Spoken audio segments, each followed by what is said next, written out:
Now, the government has reacted to the cancer scourge by pledging to build specialized centers across the country to help with early diagnosis and treatment of the disease, which is increasingly claiming Kenyan lives. But while there is a need for further infrastructural development, there are other calls for more training and capacity building in oncology.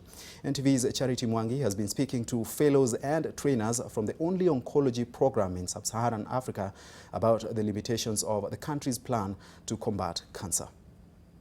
President Uhuru Kenyatta's Friday announcement that the government will build chemotherapy and radiotherapy centers across the country has brought hope, a step in the right direction in battling the cancer scourge.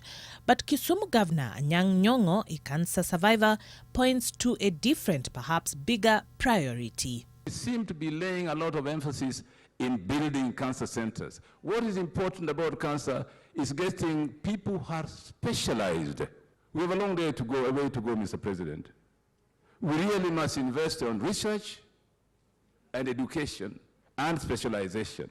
The low number of personnel trained in oncology is limiting the handling of the rising demand for treatment, according to oncologist Otieno Abinya.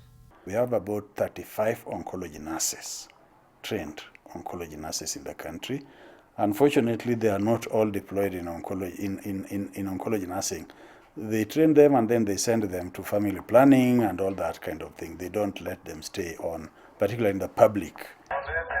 It turns out that there are very few medics pursuing advanced training in this area of knowledge, a huge burden to the already few specialists. After my training, I also decided, together with a senior colleague, to, enforce or support cancer treatment in Nakuru County Hospital. And I must say that the county is very supportive.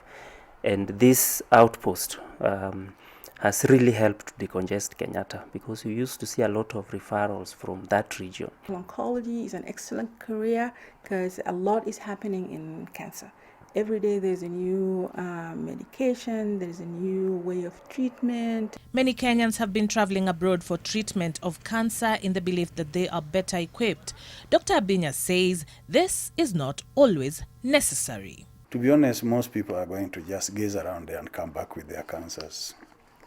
So it's unfortunate, but it's happening. But there's a small percentage that need genuinely to be referred for treatment abroad, but it's not a big number. Doctors are also encouraging Kenyans to watch out for telltale signs and to adopt a behavioral change. I mean, they go to all doctors, they've been treated for typhoid, they've been treated for amoeba, they're treated for malaria, but those symptoms are just not going away. So those are the people that you need to go and have a proper lookup. And so it seems the government's response may need to incorporate research and capacity building. Charity Mwangi, NTV.